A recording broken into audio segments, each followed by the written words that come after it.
and time to start the meeting. I welcome all of you to the 49th Annual General Meeting of the company. This meeting is held through video conferencing in compliance with the circulars issued by the regulators. The company has taken all feasible steps to ensure that the shareholders are provided an opportunity to participate in the annual general meeting.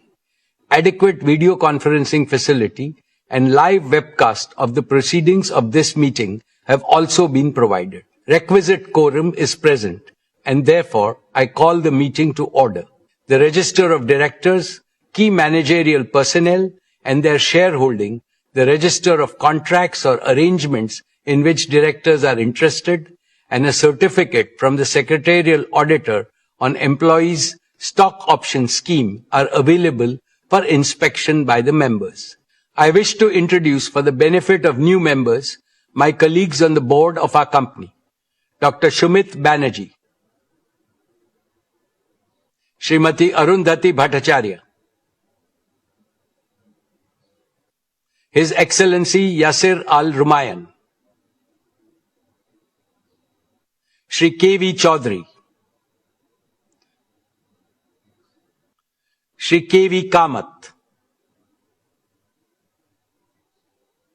Shri Haigriv Khaitan, Shri Dinesh Kanabar, Shri Nikhil Meswani,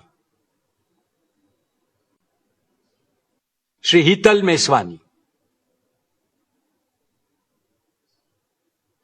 Shri P.M.S. Prasad, Shri Anant Ambani,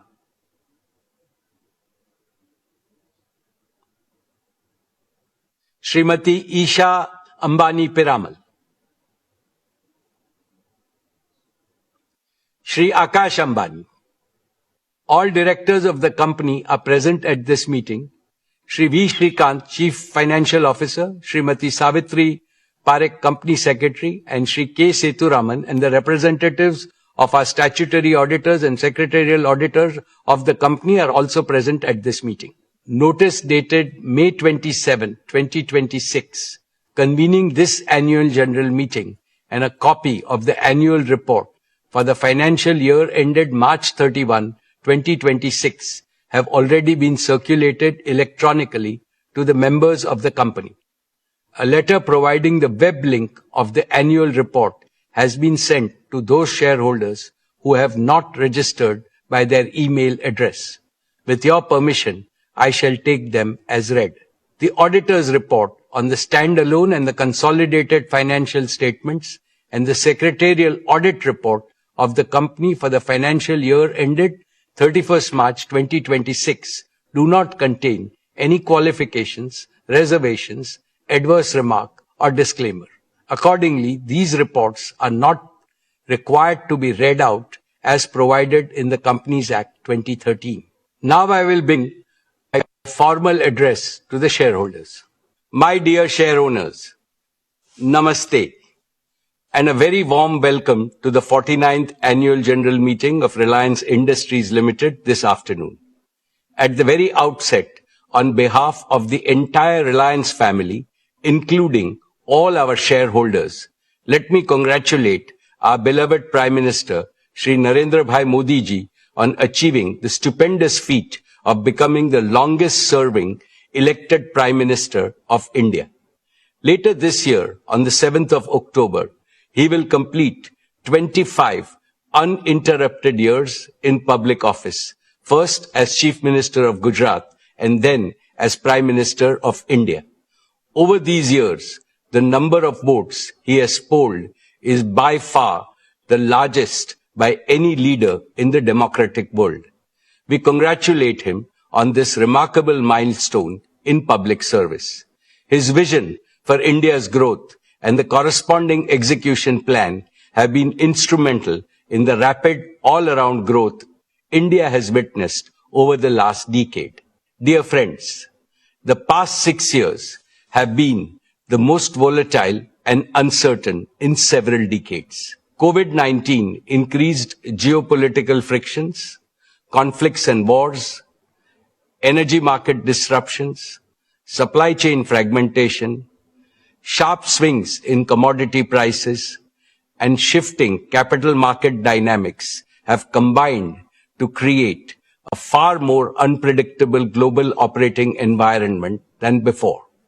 The war in West Asia added to these problems. However, tough times never last. Tough nations do. And India is among the most resilient nations in the world. With unity, positivity, and self-confidence, we have overcome the worst crisis in the past. Under the able, experienced, and far-sighted leadership of Prime Minister Shri Modi ji, India has handled the situation with exemplary competence, commitment, and wisdom. I can see India emerging much stronger in the fast-changing multipolar world.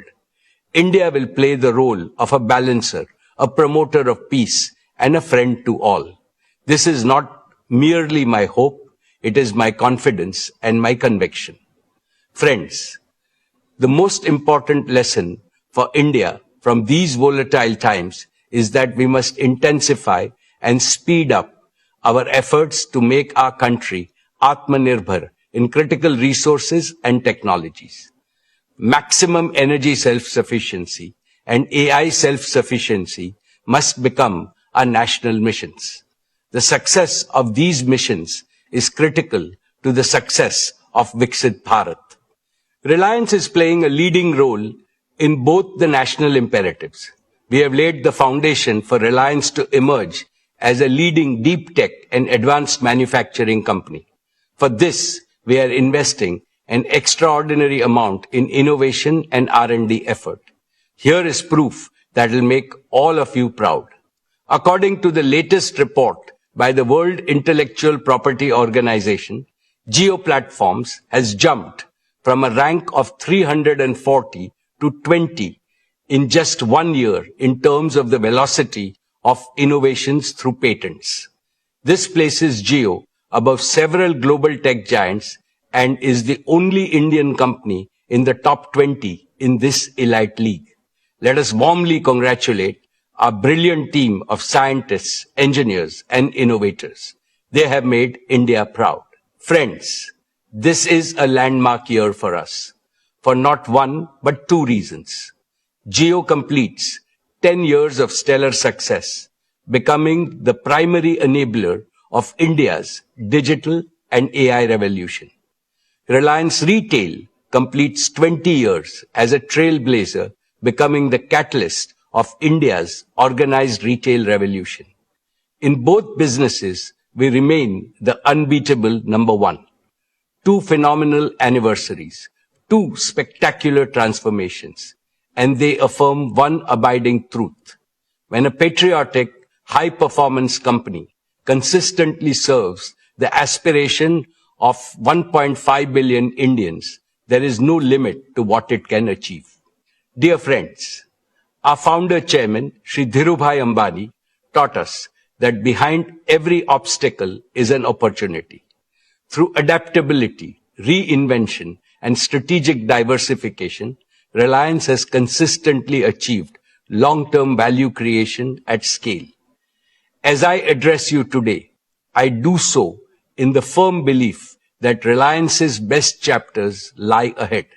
Our foundations are strong, our strategy is clear, and the opportunity for growth in India and with India and for India is immense.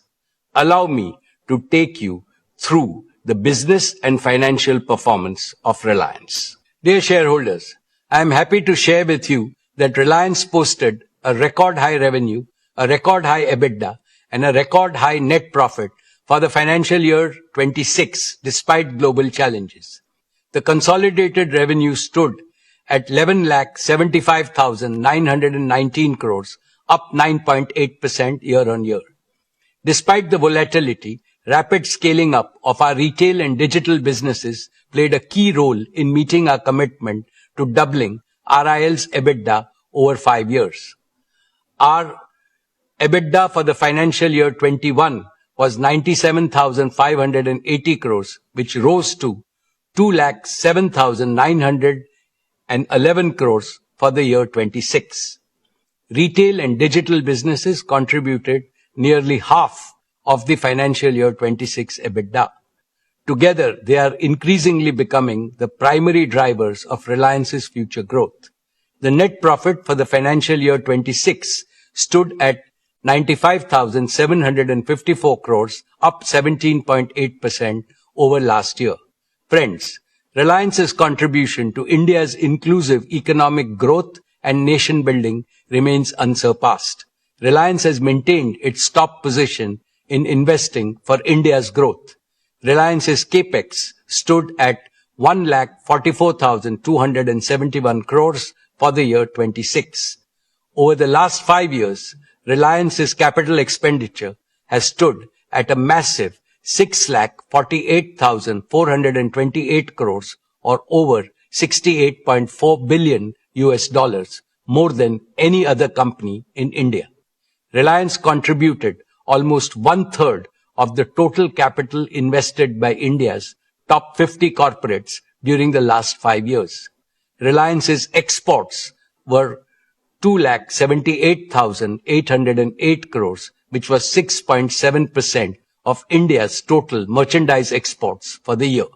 Reliance remained the largest contributor to the national exchequer, contributing 2,16,472 crores. With that, our cumulative contribution over the last 5 years to the national exchequer crossed rupees 9,78,000 crores, or in excess of $100 billion. Reliance's commitment to inclusive growth remains unwavering. Our CSR expenditure in the financial year 26 stood at 2,248 crores, the highest by a single Indian company. Importantly, these achievements are supported by a prudent capital allocation framework, proactive risk management, and a strong balance sheet.